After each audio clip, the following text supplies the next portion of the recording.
So yun na nga mga pre, magandang araw po sa inyong lahat. So nandito po tayo ngayon sa tahanan po ng mga Manalastas family mga pre, no. Oo, at nagpe-prepare po sila ngayon para sa ah, kaarawan po bukas ni Luis, no. Oo, so ayan mga wakwak, nandito po tayo, ha. Ang kakaiba dito sa mga wakwak mga pre, makikipagsabayan po bukas. Makikipagsabayan dito po sa espesyal na araw ni Luis. Alam naman po natin na wala naman po silang kakayahan na makipagsabayan kasi kumbaga mga langaw lang po sila, 'di ba? Oo, mga langaw lang 'yang mga 'yan, mga pre, 'di ba? So alam nyo, dito ngayon, no, nandito po yung yung asawa ko, yung kapatid ng asawa ko. Nandito po kami. 'Di ba? Hindi kami nagpunta dito para kay Dave, kundi para kay Luis lang po, 'di ba? At syempre si Luis po kasi marespeto, 'di ba? At hindi siya bastos. Hindi siya bastos katulad ni Dave, 'di ba? So nararapat po talagang suportahan po si Luis, 'di ba? So 'yon, punta po tayo doon sa kabila mga pre, no? Tingnan natin kung ano yung mga ginagawa nila doon. Puntahan po natin. So yan po, no? Yan, may naglalaro po ng basketball. Ayan. So dito naman po, ganda ng lugar nila dito mga pre. Ayan, no?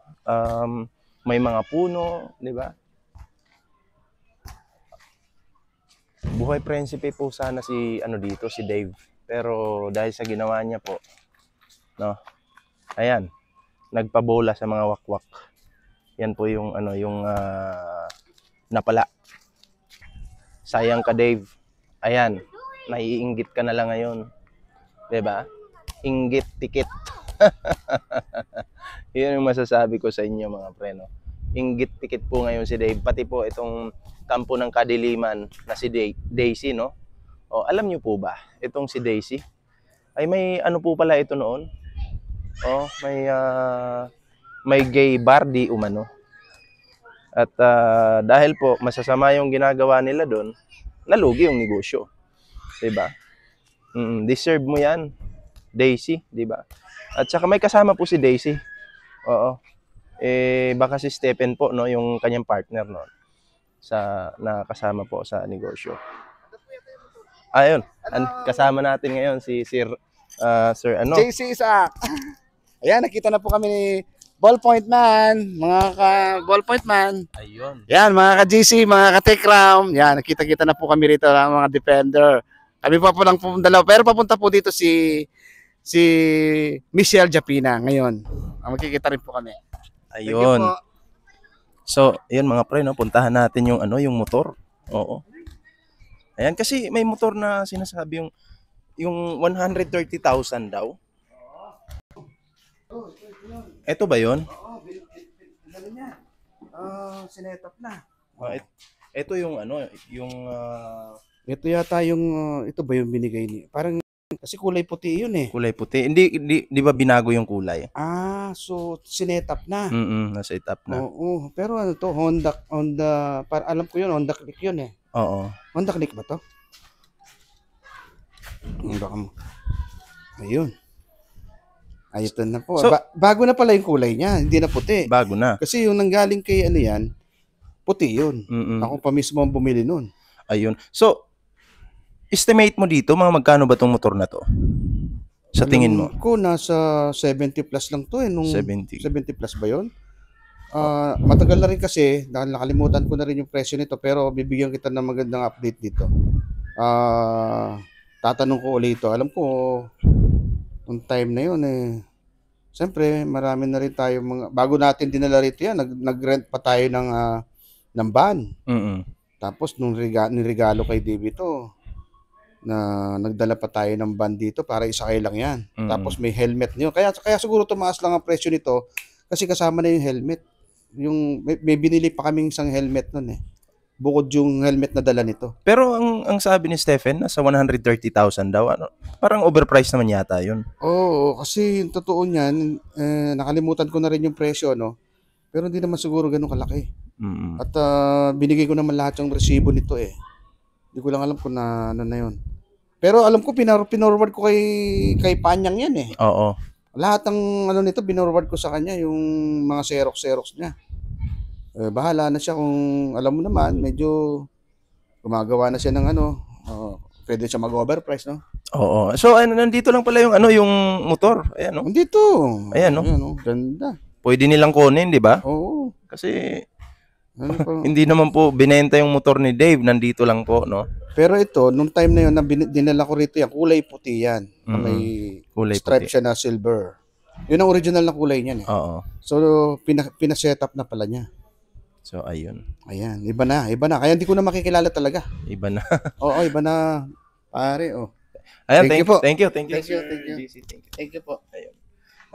Nagpasama lang po ako kasi gusto ko talaga makita yung motor ni Dave na palaging ini-issue ng mga wakwak, no? So, anytime naman pwede niyong kunin yung gamit ni Dave. Oo, si Dave talaga. Dapat nandito si Dave at pwede niyo namang siguro samahan. 'Di ba? Kasi mga kupal naman kayo, 'di ba? So, yun lang masasabi ko dito mga pre. Bukas na po yung big event po, no? Or kaarawan ni Luisito mga pre. Nako. Maiinggit na naman tong mga wakwak.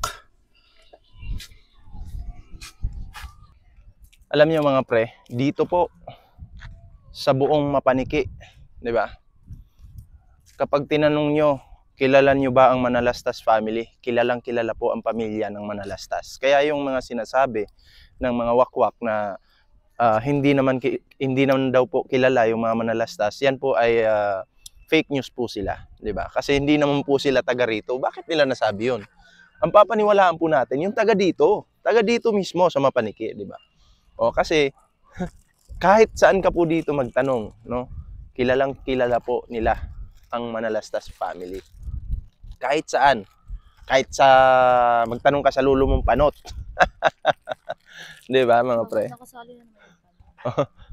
Kasama ko po ngayon yung aking asawa dito, no? Sila Papa Bear, bukas pa po 'yon. And then iwan ko kung sinong pupunta ngayon, no? Pero sila Papa Bear confirm bukas pa po 'yon kasi busy po yata, no? So, yun lang naman yung update mga pre, no? Nag-update lang po tayo, 'di ba?